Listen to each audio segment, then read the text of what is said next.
was a Kellogg's cornflake floating in my bowl, taking movies, relaxed in a while, living in style, talking to movies and occasionally plays LA. Casually glancing at the page.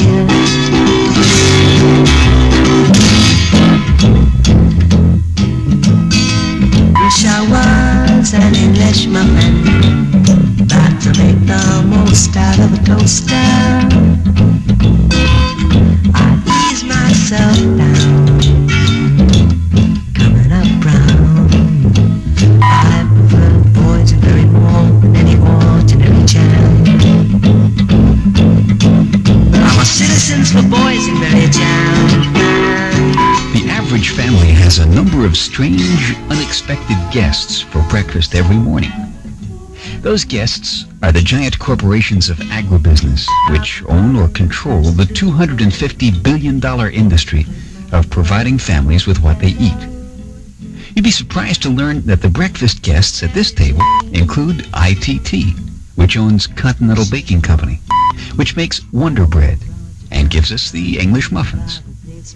R.J. Reynolds, the cigarette people of Winston and Camel fame, which now own Del Monte Foods, who provide us with this morning's pineapple slices. And then there's the Greyhound Corporation, which owns Armour Meat and brings home this morning's bacon. And let's not forget the Boeing Aircraft Company, which is also into potato farming. That's where we get this morning's hash browns. The sugar on this table came from the Dominican Republic, a product of the Gulf and Western Corporation. Now, that's a company that's known for making movies, paper products, auto replacement parts, and lollipops. So each morning, families sit down with a few loved ones and a number of surprising guests. The so-called multinational corporations that own property and do business all over the world. They are the vast international conglomerates who have accumulated through their diversity and size so much influence over governments and consumers and workers that no one seems fully able to understand how they work and what they do. What we do know is that they spend billions of advertising dollars annually in an effort to persuade people to eat this or eat that, or buy this or buy that, or go here or go there, watch this TV show or attend that movie. Why, some ads for the multinational oil companies would have us believe that they are the environment's best friend. The average person has a responsibility to find out more about big corporations because there's a lot at stake. For what's at stake is not only what, when, where, and how they eat breakfast, but also where they work, how they live, and what they do for a living, and how they learn. What's at stake in a more global and fundamental way is who's going to control the lives of ordinary people, the giant corporations, or the people themselves. Ultimately, what's at stake is personal freedom. That is, a person's right to decide and choose for herself. So people should get to know their breakfast guests better, because the stakes are very high. I was a Kellogg's cornflake floating in my bowl, taking movies, relaxed in a while, living in style, talking to movies and occasionally plays LA. Casually glancing at the page. The sugar that's sprinkled on these cornflakes comes from the Dominican Republic through the Gulf and Western Corporation by way of the Domino Amstar label.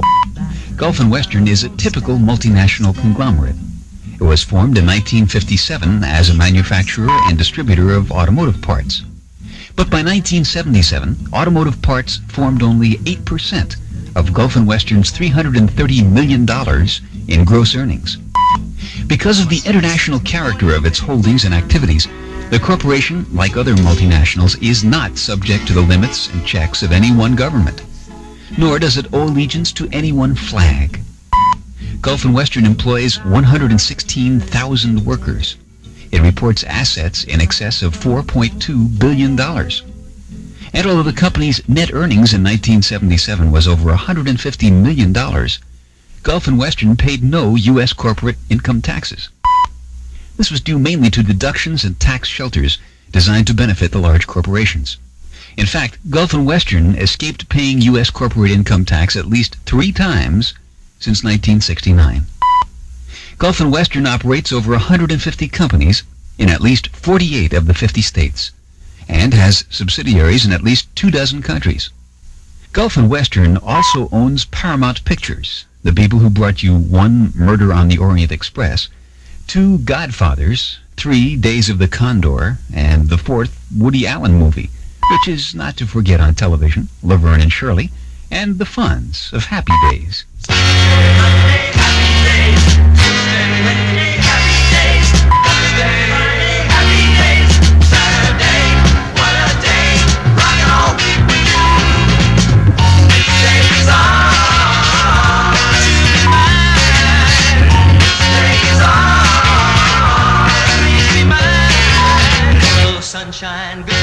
Soon after the U.S. Marines invaded Santo Domingo in 1965 to put down a popular revolt, Gulf and Western began the process of negotiation that led to their 1967 purchase of the South Puerto Rico Sugar Company, which owned 275,000 acres of land in the Dominican Republic and the largest producing sugar mill in the world, located in the town of La Romana.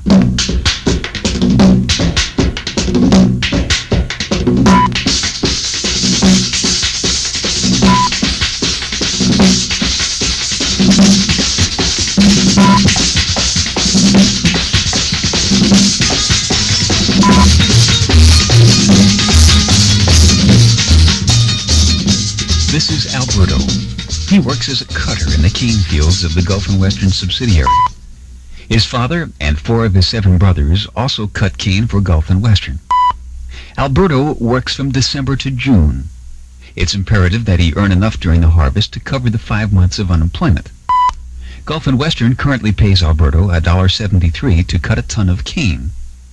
Most cane cutters average about 2 tons per day, which means Alberto's take-home pay for an average 10-hour day during the 7-month harvest comes to 20 to 30 cents per hour.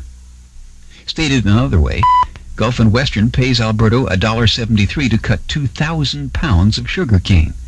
Alberto pays about 85 cents to buy back 5 pounds of refined sugar. Monday, happy days. Tuesday, Wednesday, happy days.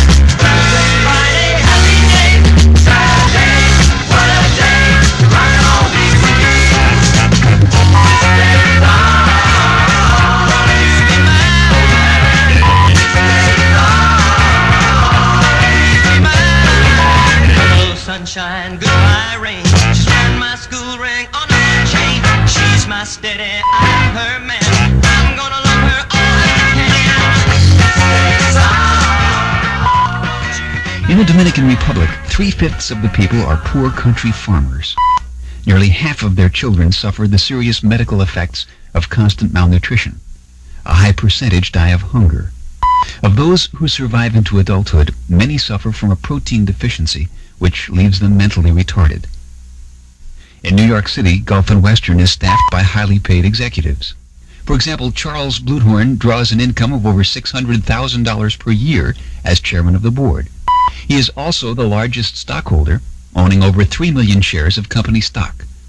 Although there are over 45,000 company stockholders, in 1977, the top 10 stockholders owned 20% of the company. Families of 4 of Gulf and Western's board members owned a combined total of over 2 million shares, while 4 giant financial institutions, like the Dreyfus Corporation in 1977, combined for a total of over 5 million shares. Rounding out the top 10 stockholders was the Ohio State Teachers Retirement Fund, which owned over 1/2 million shares. Now, these people and these institutions have nothing against Alberto. They wouldn't deliberately hurt any child. Indeed, Gulf and Western maintains that it is doing everything in its power to improve conditions for its employees in the Dominican Republic.